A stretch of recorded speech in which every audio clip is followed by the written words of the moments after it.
Salut, c'est Chewy pour Watch Damage. On va faire la deck tech de Ossater, version de Monsieur Nico. Ouais, alors j'ai décidé de jouer au Sater pour être un peu en accord avec ce que je prône depuis longtemps, c'est-à-dire jouer les match-ups, essayer de faire un truc de jouer le deck qui favorise le plus de rencontres possible. Et je pense que c'est au Sater. Donc je viens avec Ossater pour ce CDF et on va vous montrer ça tout de suite, quoi. Ossater qui était d'ailleurs deuxième au CDF l'année dernière. Ouais. Et c'est donc la nouvelle version. Et c'est pas du tout la même. La première chose qui change, c'est que les T1, en fait les alliés T1, il n'y en a que 12 en fait. Donc on va jouer 3 Serpentins parce que Serpentin c'est toujours aussi fort. Craqueleur ballonné, c'est un nouveau T1 vert qui est vraiment sympa. Dur à exploiter, on l'exploite pas souvent, mais il va faire la différence sur certains match-ups. Il fait gagner contre Animator notamment. Ranimator contre des gens qui font faire collier sur collier. Tous les boubouilles avec le cimetière. Voilà, trêve, perma-trêve, si éventuellement il y en a, ça aussi ça le défend. Nos amis les choubs. Chou, bon, toujours si bien, et épouvantail, c'est toujours très Le bien. classique. Et c'est tout ce qu'on a en LT. Après, on va jouer un groupe d'alliés T2 ultra vénère, c'est vraiment les cartes actives du pack. Les 3 je les monte toujours parce que ça se booste entre elles, elles s'invoquent avec le héros. Ouais, c'est ça en fait, les T2 parce que le héros va pouvoir tous les invoquer rapidement en combat notamment. Demi-finale toujours parce que c'est combo avec Ossa qui joue 1 milliard de monstres.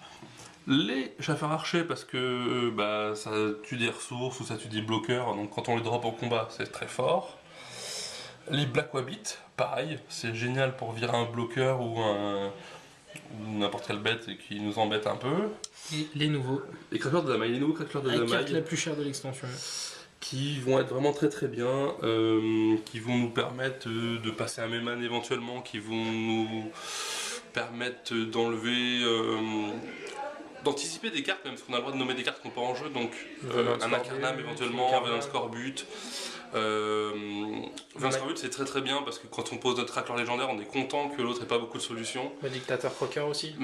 Très souvent ce sera Dictateur Crocker parce que c'est lui qui nous embête en début de game. Donc quand on a le premier craqueur général va être sur Crocker. Quand on sait pas trop sur quoi le mettre, quand il n'y a pas déjà quelque chose qui nous gêne, on va le mettre sur Crocker parce que c'est une bonne anticipation. Et même ça va faire des blagues, ça va toujours enlever. On peut même le poser en combat pour virer un truc qui nous embêtait ou pour même le faire sur Jiva, par exemple, chaud de se redresser après un combat dans le Mirror par exemple. C'est utile, il y a plein d'utilités. Il est super polyvalent, c'est pas forcément évident à jouer, il faut se préparer, prévoir les match-ups un peu pour savoir contre quoi ça sera intéressant, mais c'est très fort. Après, derrière on a des actions ultra classiques. Jeunesse qui est ultra combo dans ce pack parce que soit on les fait sur demi-finale donc il les booste, sur Gélémante ça les booste, sur le héros ça le booste, ça permet de mettre une deuxième bête, c'est très très bien. 3 zaps, 3 filouteries, pardon. Les classiques filouteries, on va pas revenir dessus. Il les faut absolument. Peut-être la meilleure action tour 1 du jeu. Voilà, on veut utiliser. Pour les joueurs de Magic, c'est duresse. Voilà, on craint quasiment que des actions, donc on est content de les avoir, c'est très très bien, ça reste jamais dans la main, ça coûte 1. Bon, on va pas vous présenter filouterie. Les équipements. Les amus. Les fameux amus, toujours ça, pour. Sur le héros, sur la demi, ça envoie du rêve. Voilà. Les équipements en singleton, en fait, on veut une toolbox. Donc, on joue Chacha qui va nous filer de la patate qui est super sympa, ce qui fait que notre héros. L'adversaire aura rarement envie de l'attaquer en frontal parce qu'il va prendre des dégâts. On est correct quand on en met et le mana rouge, la ressource rouge va très souvent nous aider énormément.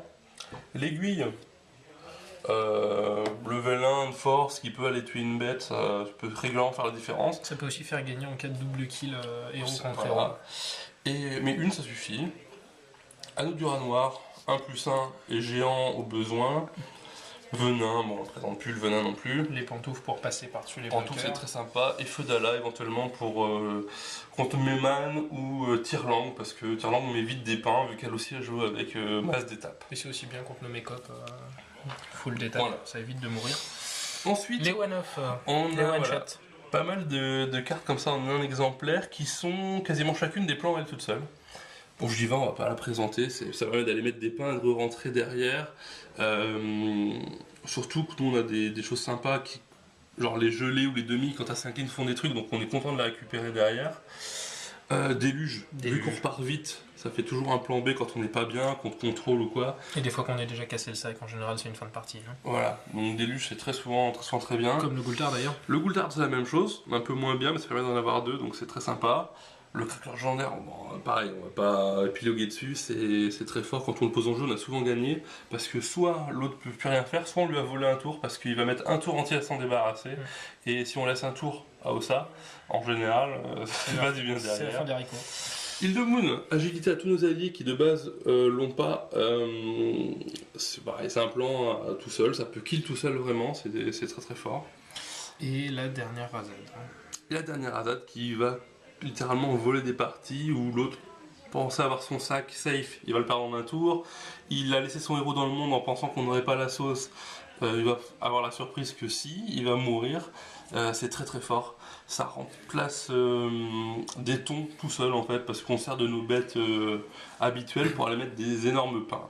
Ouais, donc, sur nos tests, on pense peut-être que ça peut être la carte du CDF de cette année. C'est sûrement. Allez. Si on veut, même en étant prudent, on va dire top 3 sur des cartes du format. C'est vraiment très très fort. Niveau side, alors ça donne quoi? On va passer au side. Alors, parce que bon, le deck une deuxième. La deuxième qui va être très sympa dans des jeux où on voit qu'on aura le temps, qu'on aura le mana de le faire. Parce qu'en fait, on n'a pas besoin de grand chose pour les lancer, il suffit juste surtout d'avoir assez de mana pour pouvoir la jouer et faire poser un peu nos trucs dans le tour. Donc, quand on est dans un match-up où on a le temps, ça peut être très bien. Dans le mirror, ça peut être très bien.